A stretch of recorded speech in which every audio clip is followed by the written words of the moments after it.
Alrighty guys, as of right now, we are just 2.5 days away from Star Wars Celebration, which is going to be the time and place of the official debut of the teaser trailer and the title reveal of this movie by writer and director J.J. Abrams and Chris Terrio. This is Mike Zero. If you guys are new to the channel, do make sure to subscribe to see future Star Wars content. Now, one thing that a lot of people are really looking forward to seeing in this movie are the various cameos from the prequels and the originals that will be inserted into Star Wars Episode 9 and exactly how they will be utilized in order to move some of the characters like Rey and Kylo Ren forward in this story. Now, these past couple of weeks or so, we've been learning a whole lot more about this film, and when it all comes down to one of the concept art descriptions that has all to do with the characters of Anakin Skywalker and Rey, this is where things begin to get very intriguing indeed. Now, specifically, a description of Rey inside of the Jedi runes, where it's described that she is inside of the Lost City.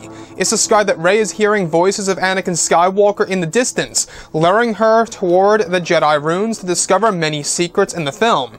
The next goes over a rear shot of Rey witnessing the apparition of Anakin Skywalker in a narrow tunnel in the distance, walking toward her where Anakin appears as he did at the very end of Return of the Jedi, where the next Anakin transitions to a mixture between both old and young, with shorter hair until ultimately, the Anakin figure is said to be close to Rey at this point, where he appears to be the Sebastian Shaw version from the original Return of the Jedi ending.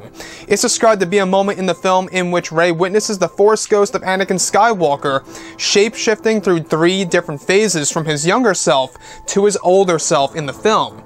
So I really want to go over a couple of parts about this because we do know that they are doing something similar in a sense with this to the character of Luke Skywalker, and it seems as though that J.J. Abrams wants to apply that technique to, of course, the character of Anakin Skywalker. Now, not only is this a clever way of really giving the fans every single version of Anakin Skywalker that we have actually seen on film, but it's also a great way to introduce a new version of Anakin Skywalker at the same exact time.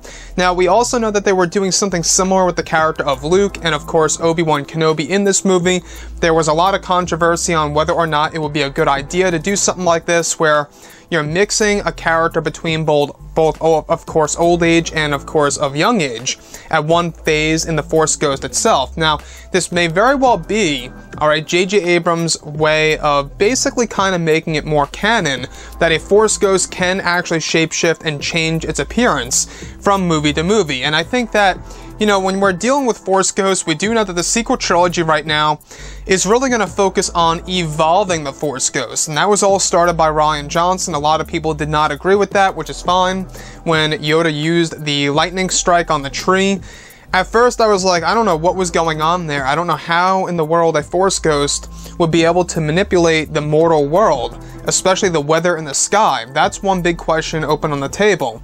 So the thing here is this: we do know that Anakin Skywalker as a Force Ghost, we do know that initially J.J. Abrams really wanted to put this in Star Wars Episode 7 as a way to really give us a great nod to, of course, the originals and the prequels, and to really make it all feel interconnected. And that's exactly what J.J. will be doing in Episode 9.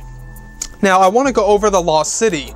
Now, it's actually described that this is actually taking place within the Jedi runes, within the Lost City itself, where Rey eventually sees the 3 different phases of Anakin Skywalker approaching her before he ultimately vanishes, revealing the location of something very vital to the plot in the movie, where Rey is actually going to find a lot of Jedi relics and artifacts that she will actually use throughout the film from start to finish. So what I like about this whole entire scenario is that we do know that Rey is on a mission in the film. She has multiple missions in the movie, but the most important one of all is her personal mission on this desert world. And underneath the surface of this world lies the Lost City. And I have reason to believe that this city is actually underneath the surface of the planet of Jakku. It could very well explain as to why Emperor Palpatine had such a great interest in this planet, if you guys have read some of the books out there, like Empire's End or Aftermath, whatever have you. So, the other thing that I do want to touch on here is how the last phase of Anakin Skywalker is described to be in his oldest form, where he appears to be in the Sebastian Shaw version. You guys may remember Shaw at the very end of the original ending of Return of the Jedi.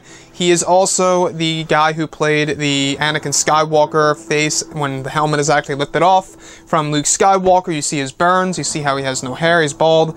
that was Sebastian Shaw playing Anakin Skywalker. So, seems like J.J. Abrams really wants to pay respect to that version of Anakin as well, in order to satisfy all Star Wars fans around the world, to do something rather amazing in this movie.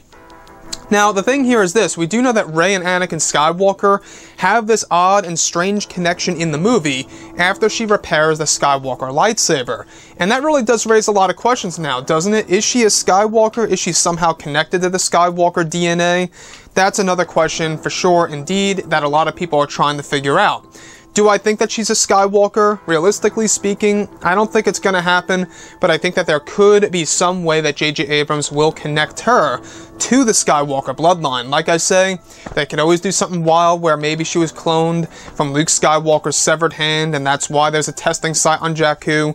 All these different things that could be implemented into Episode 9. Anyways, guys, drop a comment below. Let me know what you think about all of this in the comments. And if you guys did enjoy the content for today, do make sure to drop a thumbs up on this video to support the channel. I thank you all so very much for the kind support, and I'll catch you guys next time.